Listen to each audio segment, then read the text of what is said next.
भाई जो गुरु वचन पे डट गे, कट गे फंद 84 के।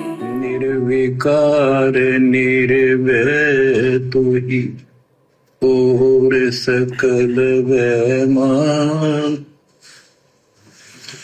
वेदी साधो और सकल वैमान, सब पर तेरी साहिबी, सब पर तेरी साहिबी, तुझ पर साहिब नाओ, निर्विकार निर्भय। आज हमें बड़े परम सौभाग्य से निर्विकार निर्भय परमात्मा मिल गया है, गुरुदेव भगवान मिल गए हैं।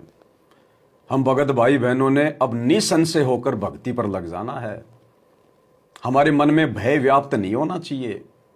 अगर हमें भय लगे तो केवल इस बात का कि कहीं मेरी मर्यादा ना टूट जाए, मेरी किसी भी करनी से मेरे गुरुदेव नाराज ना हो जाएं, मेरे से इस जीवन में अब ऐसा कोई काम ना हो जाए, ऐसी कोई गलती ना बन जाए किसी माता बहन को देखने में, बातचीत करने में, कि जिससे मेरे गुरुजी नाराज हो जाएं।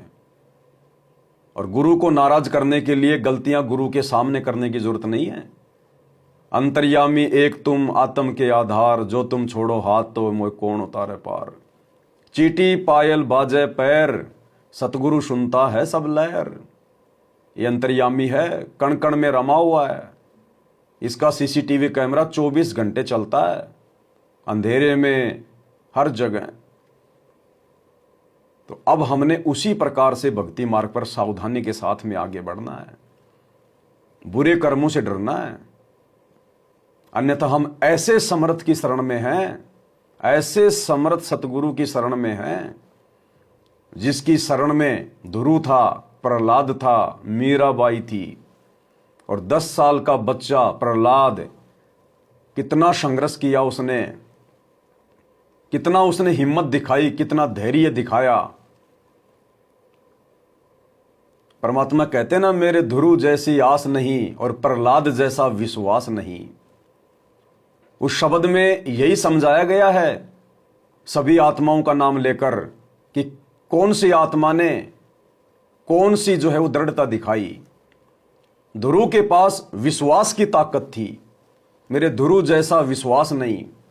विश्वास के बलबूते पर ध्रुव ने अखंड राज्य प्राप्त किया, और मेरे प्रहलाद जैसा विश्वास नहीं। विश्वास के बलबूते पर भगत प्रहलाद ने 10 साल की उम्र में परमात्मा प्राप्त किया। उसके पिता हिरण्यकश्यप ने ब्रह्मा जी से वरदान मांग के, जो स्वयं को स्वयंभू परमात्मा घोषित कर चुका था, उसके साथ संघर्ष किया, एक राजा के साथ 10 साल के बच्चे ने, लेकिन हार नहीं मानी। 84 प्रकार की यातनाएं दी गई उसको।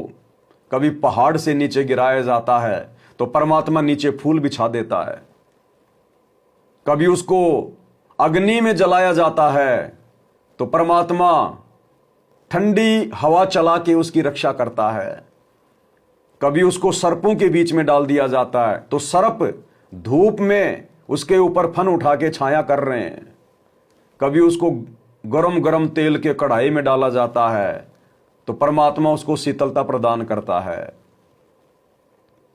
आज भी वही परमात्मा है, यही गुरु था उस समय भी।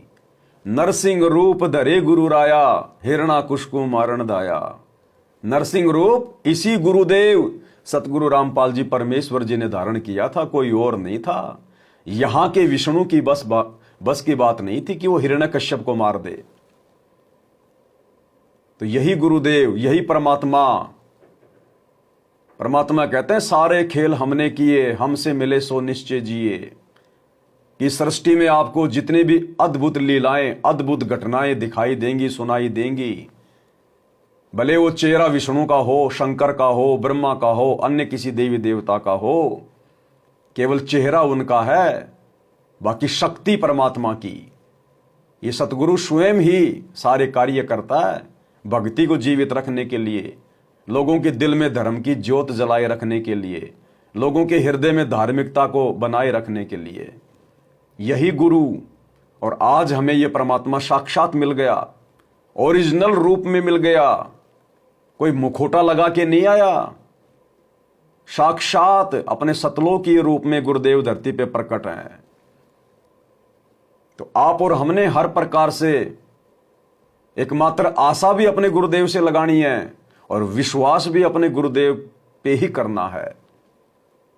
उन तमाम आत्माओं के गुण जो परमेश्वर ने उस एक शब्द में बताए हैं कि सत कबीर दवारे तेरे पर एक दास भिखारी आया है।